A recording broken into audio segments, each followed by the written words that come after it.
This is part 3 of the video brought to you by GetTeachingJob.com. For part 1, please click the link here. For part 2, please click here. I can see you've brought your life experience and sales training into the hunt for a teaching job. Do you have any other interview tips that you think might help? Yes, I've got lots of ideas here that can help.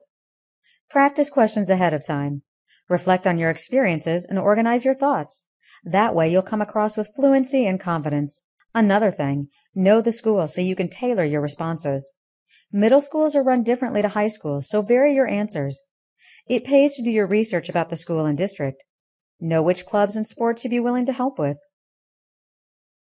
On the day, dress well. Wear a suit or dress suit. I've seen many casually dressed candidates. It sends a bad message and you're not taking it seriously. Bring a portfolio along with you to the interview. If they ask about your lessons, you can open it up and show them. Even offer to leave it with them. I've even left it with the principal a day or two before the interview to give him or her time to go through it. On the day, show up at least 15 minutes early. I was always there 30 minutes early just in case of traffic. Then I'd wait in my car until 15 minutes before time. Several principals thanked me for coming early. Don't show up too early like an hour before, as they won't know what to do with you. Be yourself at the interview. Try to be someone you're not takes too much energy and you come across stilted. If they ask you questions that you're not prepared for, take a deep breath. Think for 10 seconds and give an honest answer. There's no sense in trying to figure out in 10 seconds what you're supposed to say. The good interviewers always ask at least one unique question during the interview. After the interview, always send the thank you note to everyone involved. I've even hand-delivered them myself. My biggest tip would be to have at least a couple of less important interviews before any real dream job interview. As you get better at it, the more you do it. That's amazing, Wendy. I did not expect that. Thanks for those 10 points. That'll help many candidates. I'm sure some will get stressed out and frustrated with the whole job search thing. What advice do you have for them when it gets too much? If you're feeling down, give yourself a day or evening to wallow in self-pity. Eat chocolate or ice cream or whatever. Then move on. None of these negative feelings will help. All job searches are stressful and frustrating. Education is different in its own way, but so are the other fields. Don't look for someone or something to blame. Don't think your college is to blame that you paid for an education in an overcrowded field. It's not their job to look into job prospects. A teaching job certification doesn't entitle you to a job, it just qualifies you to teach. There is a difference, you know. And yes, in every field, people get jobs because of who they know. By accepting it, it helps you have the right attitude to sell yourself. If you feel those with connections are getting the jobs, then make connections. Volunteer at schools. Go to school board meetings. If you want to work in the district where you pay taxes, even better. Take advantage of the opportunities you have to meet with district administration as a taxpayer. I served on a strategic planning committee in my home district as a parent representative. I got to meet many administrators. Don't be shy about asking for advice from other teachers or administrators. Call or email and ask if they'll give advice. Most people love to give advice. Be the one who asks for it and takes it.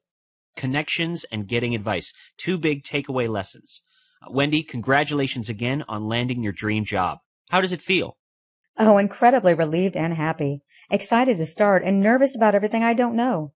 Happy I have friends from university who will be starting with me and appreciating the advice I've been given along the way. Looks like we're wrapping this up soon. Before we go, are there any final words of wisdom for us? Anything you'd like to add? About teaching, interviewing, the job search, whatever? Looking for a job is a full-time job in itself. Do everything you can. Make it your job to get a job. Don't stop looking until you have a contract in your hands. Remember, you're also interviewing them as well. One thing I'd like to say, and it's my personal opinion, don't work somewhere where you think the principal's a jerk. I've heard some terrible stories. The ongoing stress is not worth it. I think the best advice I can give is to be positive. Just as you'll stay away from negative teachers when you first start, don't pay attention to the whiners and moaners. Everybody gets down sometimes, but you have to get back in the game. That's life. Just because you don't think you can, it doesn't mean you can't. You only fail when you don't try. Wendy, this was a pleasure. Many thanks again for taking the time to share your experiences. And congratulations once more on landing the job. I've got more interviews in this series, but this time with teachers. Teachers who've served on the teacher interview committee and who've decided who to hire and who to pass over. This will give you an understanding from the point of view of the interview panel, the other side of the coin. If you know what they're looking for, you'll know what to prepare for. Just click the red buttons here on the video to go right to them. If you'd like more information on how to get a teaching job, please refer to Tim Wei's guide entitled, I Want a Teaching Job, Guide to Getting the Teaching Job of Your Dreams. This interview series is based on Tim's guide, where you'll find the interview you just heard in this video, plus other interviews in this video series. Tim is an experienced educator who has served on many teacher interview panels, as well as having been interviewed as a candidate himself a number of times. He created this guide as a practical resource for those wanting to break into the teaching profession.